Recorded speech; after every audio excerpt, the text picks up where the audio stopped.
மிதுனராசிக்கார அன்பர்கள் அனைவருக்கும் எனது அன்பு கலந்த வணக்கங்கள். நான் உங்கள் ஆஸ்ட்ரோ சின்னதுரை, பிலிமிசை கூத்தூர், பெரம்பலூர் மாவட்டம்.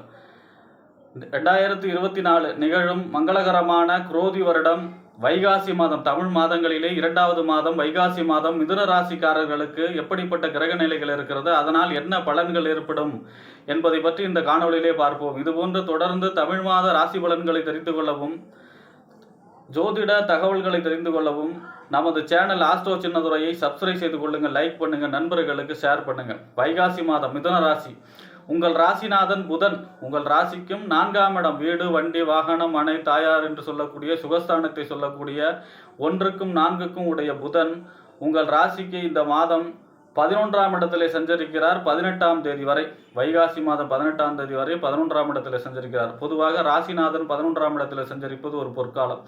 ஏனென்றால் 11ஆம் இடம் என்பது லாபஸ்தானம். 11ஆம் இடம் என்பது அபிலாஷைகள் பூர்த்தி, அதாவது நம்மளுடைய நீண்ட நாள் எண்ணங்கள் நிறைவேறக்கூடிய இடம் 11ஆம் இடம். 11ஆம் இடம் என்பது நெருங்கிய நட்பு வட்டாரங்கள். 11ஆம் இடம் என்பது மூத்த சகோதரம். 11ஆம் இடம் என்பது சித்தப்பா. அந்த 11ஆம் இடத்திலே உங்கள் ராசிநாதன் சஞ்சரிப்பது உங்களுக்கு நீண்ட நாள் எதிர்பார்த்து காத்திருந்த விஷயங்கள் நடைபெறக்கூடிய டைம், அதாவது வைகாசி மாதம் 18ஆம் தேதி வரை. அதே போல வீடு, வண்டி, வாகனம், மனை, தாயார் சுகஸ்தானத்து அதிபதியும் அவர்தான் அல்லவா. இவரும் 11ஆம் இடத்திலே புதன் சஞ்சரிக்கும் பொழுது, ஆக வீடு வகையில் லாபம், வாகனம் வழி லாபம், அதாவது புதிய வீடு கட்டுதல் அல்லது வீடு நல்ல விலைக்கு விற்பனை செய்தல் அல்லது புதிய வீடு வாங்குதல், அதே போல இந்த நிலம் வாங்குதல், நிலம் நம்மளுடைய ப்ராப்பர்ட்டி நல்ல விலைக்கு போகிறது, இந்த மாதிரியான அமைப்பு. ஏன்னா நிலம் லாபத்தில் போகணும், அந்த மாதிரி அமைப்பு.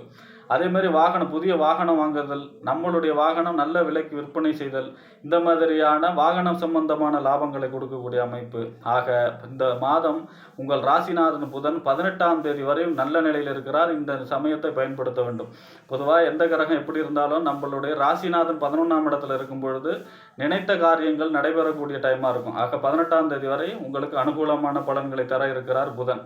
அடுத்ததாக உங்கள் ராசிக்கு 5ஆம் இடம்.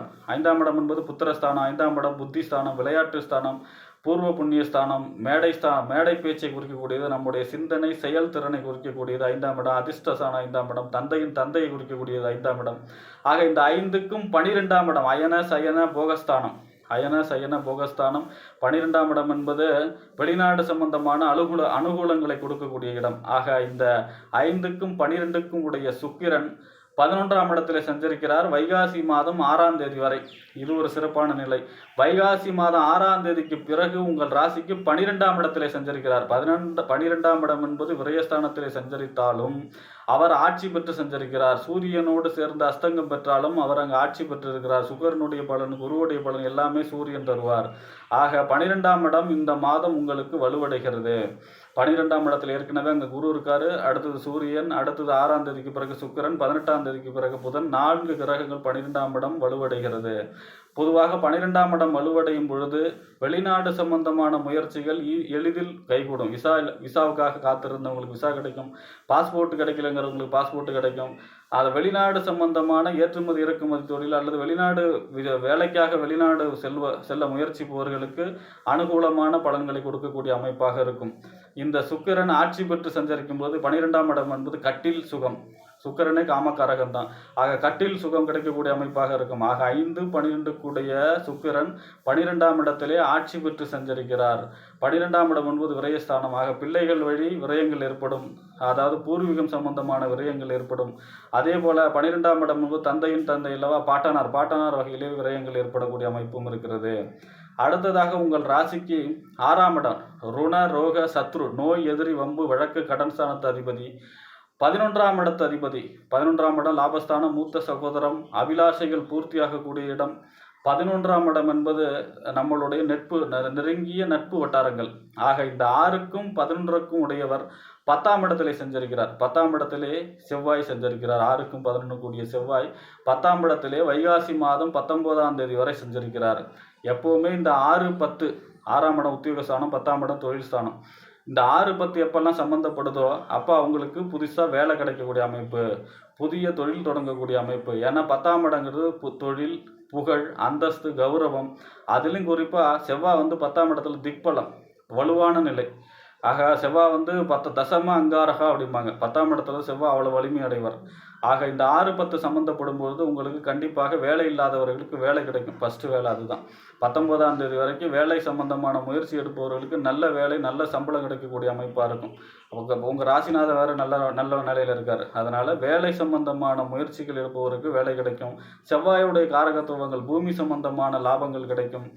இயந்திர சம்பந்தமான லாபங்கள் கிடைக்கும். இளைய சகோதரன், அதாவது செவ்வாய்ங்கிறது சகோதர வழியில் அனுகூலங்கள் கிடைக்கக்கூடிய அமைப்பு, புதிய தொழில் தொடங்கக்கூடிய அமைப்பு, தொழிலை விரிவுபடுத்தக்கூடிய அமைப்பு. ஏன்னா செவ்வாய் ராகுவோட சேர்ந்துருக்காரு. ராகு எதையுமே விரிவுபடுத்தும்.